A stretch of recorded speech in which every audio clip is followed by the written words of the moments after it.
ደረጀ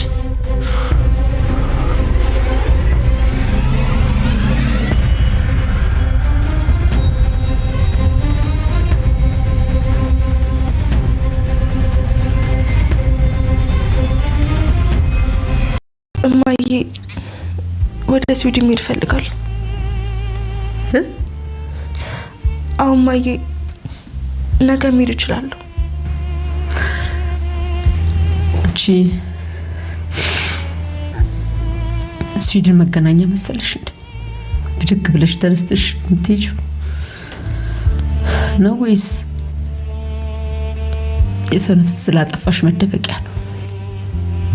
አይ እማዬ እናንተ ብቻ አመቻቹልኝ።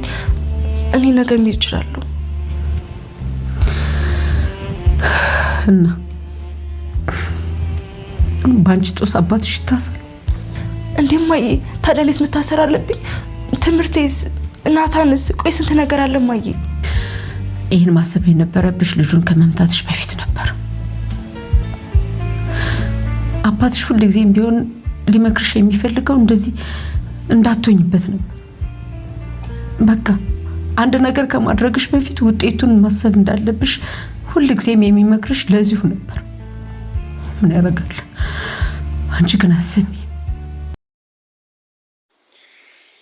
ሰላም ሰላም ዩ ጋይስ እንደምን አላችሁ? በያላችሁ በሰላማችሁ ይብዛ እያልኩ እንግዲህ በዛሬው በዳጣ ድራማ ጸዴ ፓርት በነበረው አስከፊ ፓርት በነበረው ፓርት መጥቻለሁ ማለት ነው። እንግዲህ በቀጣይ ምን ሊፈጠር ይችላል የሚለውን እናያለን ማለት ነው። እንግዲህ አቢጌል ደረጀ ሰው ገደለች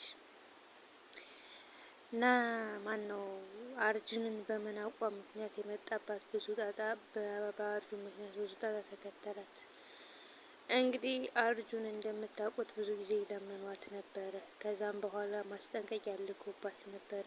እሷም ታስራ ማነው ተዘግቶባት ስለነበረ እንግዲህ አልሰማችም ነበር።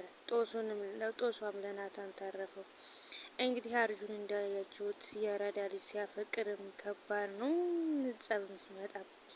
በጸብም ሲመጣ ከባድ ነው በሚለው እንግዲህ አርጁን ከች ብሎባታል ማለት ነው። ከነጀለሱ ከላይ እስከታች እንግዲህ በባለፈው ክፍል ሲበረብሩ ነበረ። ማግኘት አልቻሉም ነበር። እሷ የሆነ ፍሬም ወድቆ እየሰቀለች ተደብቃባቸው ነበረ። እንግዲህ እሷ ልክ እንትን ላለው ስትል እደበቃለሁ ስትል ጀለስ አይቷታል ማለት ነው። የአርጁን ጀለስ በዛን ታይም ባያት ጊዜ ንቅስ ያደረጋት ውሃ ከወደ ኋላ መታ ዱላ ይዛ ነበር። በእርግጥ አቢጌል በመጀመሪያ ዱላውን ያመጣችው ራሷ ናት። እንግዲህ አቢጌል ውሃ መታ ከወደ ኋላው ስትነካው እንግዲህ ያጫስ ነገር አልቻለም፣ ወርቋል ማለት ነው። እንግዲህ ከዛም በኋላ በመቀጠል አቢጌል ጨመረችለት። እንግዲህ ናታንም ልብስ ይዘህና ተብሎ ሲመለስ ልጁ ወድቆ አገኘው ማለት ነው። ልጅቷም ደንግጣ ነበረ።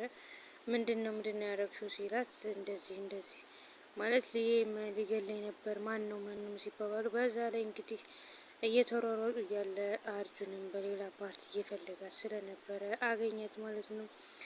እንግዲህ ስሜታዊ አትሁን፣ ለምንድን ነው እንደዚህ የምታደርገው ምናምን ብሎ ናታን ሊገስጸው ሞክሮ ነበረ። እንግዲህ አርጁን መመለስ አልቻለም ማለት ነው። እንግዲህ ከናታን ጋር ሲታገሉ ወግቶታል ማለት ነው። ናታንን ያው ለክፋት የሚሰጥ ነገር አይመስለኝም። ናታን ደህና ነው፣ እየተንቀሳቀሰ ነው። እንግዲህ በዛን ታይም አርጁን ወጥቶ ሂዷል ማለት ነው። ናታን ሲወድቅ ባየ ጊዜ ከዛ በኋላ እንግዲህ አርጁንም ጓደኛው ከሱ ቀድሞ የወጣ ነው የመሰለው፣ እዛው የቀረ አልመሰለውም። ጀለስ ፈርቶ ነው ቀድሞኛል እንትን አለ ማለት ነው። እሱ ይሄን ያክል ሲጎራን ነበር እንደ ምንድን ነው ምናምን እያለ ነበር ማለት ነው። ጀለስ ግን ከዛ ደቅሷል። መምጣት መውጣትም አልቻለም። እንግዲህ ሞቶባቸዋል። በዛ ታይም እንግዲህ ተመልሰው ሲመጡ ዙረው ሲያዩት ወድቆ ማለት ሞተዋል ማለት ነው። ናታንን እንግዲህ ንካው እያለችው ነበረ። አቢጌል አሁንም ጥፋት አጥፍታ በዛ ድንጋጤ ውስጥ ሆና ራሷን ነጻ ለማድረግ ነው የምትሞክረው። ምክንያቱም ናታንን ንካው ለምን ደግሞ አነካው ምናምን በደንብ ንካው እያለችው ነበር። አንቺ ግን አይደብርሽም እንዲህ ሁሌ ሊነቃብኛል አትይም? ለነጻነትሽ ነው የሰው ልጅ ተገድሞ ሞቶ የሰው ልጅ ገልሽ ለነጻነትሽ ነው አሁን የምትታገዩ እያላት ነበረ ማለት ነው። እሷ ግን እኔ ያልገደልኩትም እያለች ነበር። እኔ ያልገደልኩትም ብላ ያው ግን የአባት እርግማን እኮ ግን አይገርም ማለት ቶሎ ነው የሚደርስባት የተረገመች። በባለፈው እንግዲህ ስታቃጥር እንግዲህ አባትየው ጦስ የሆነ በቃ የራስሽ ጉዳይ ብሎ ትቷታል ማለት ነው። ሲተዋት እንግዲህ በዚህ ሳምንት ይኸው እየተፈጠረባት ገና ሳይውል ሳያድር ደረጀን ጦሱ አልለቀቀውም እንጂ እንግዲህ በአሻራ ምናምን የሚባል ከሆነ መጀመሪያ አሻራውን የነካችው ውሃ ናት። ውሃ አይኑን ገልጠዋለች ማለት ነው። ለምናተኛ የዛኛው ክላስ ሂድ ምናምን እያለች ነበረ። በዛ ታይም እንግዲህ በጣም እየተጫጫሁ እያለ በጣም ጭንቀት ውስጥ ገብቶ ነበር። ናታንም ቢያዳምጠውም ቢያይም ምናምን ልጁ እንደ ሞተን ያረጋግጡት ማለት ነው። እንግዲህ እናት አባት የሉም። በአንድ ጎን ሰላም ወልዳ እሷን ሊጠይቁ ሄደዋል ማለት ነው። እንግዲህ ናታን ቀርቶባቸው ደረጀና ማርታ ወደ ቤት ሊመለሱ እያሉ ነበረ። ያው ወንድ ልጅ ስለተወለደ ደስ ብሎኛል ምናምን እያለች ስለ ልጁ እያወራችለት ነበር ለደረጀ።